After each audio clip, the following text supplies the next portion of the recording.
ఆయన ఒకానొకప్పుడు అరుణాచలం కొండ మీదకి ఎడుతుంటే ఒక పొదకి ఆయన కాలు తగిలింది.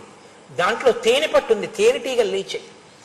ఆయన వెంటనే, అయ్యయ్యో మీరు కష్టపడి కట్టుకున్న ఇల్లు నా కాలు తగిలి మీ గూడు చిదిరింది, మీకు బాధ కలిగింది. మీరు పొందిన బాధ నేను పొందితే తప్ప నా పాపం పోదు. మిమ్మల్ని నేను ఎంత ఖేద పెట్టానో ఇక్కడికి వచ్చి గూడు కట్టుకుని ఉన్నవాళ్ళని. కాబట్టి మీరు కరవండి అని ఆ కాలు ఎత్తి రాయి మీద పెట్టి నించున్నాడు.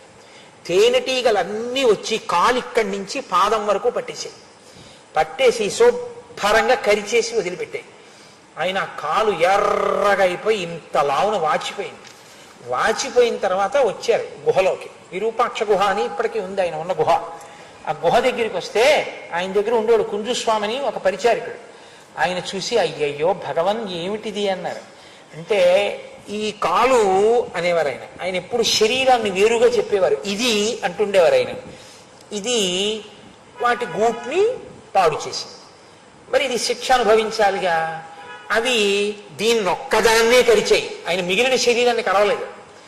అందుకని ఇది బాధపడుతోంది. దీని నిండా తేనెటీగల ముళ్ళు విరిగిపోయి ఎంత బాధపడుతోందో చూసావా. మరి జాగ్రత్తగా ఉండొద్దు, ఇంకోళ్ళని ఎందుకు బాధ పెట్టడం అన్నారు. అంటే అప్పుడు ఆ కుంజుస్వామి వెళ్ళి శ్రావణం తీసుకొచ్చి డాక్టర్ దగ్గరికి కూడా వెళ్ళలేదండి ఆయన.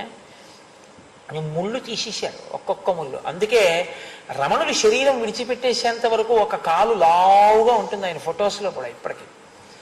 అంతటి బ్రాహ్మీమయ మూర్తులు, మహాపురుషులు ఈ దేశానికి ఖ్యాతి తెచ్చారు. వాళ్ళ వల్ల కీర్తి తప్ప నిజానికి ఈ దేశానికి కీర్తి కేవలం ఐశ్వర్యం వల్ల కాదు, అటువంటి మహాపురుషుల వలన కీర్తి వచ్చింది.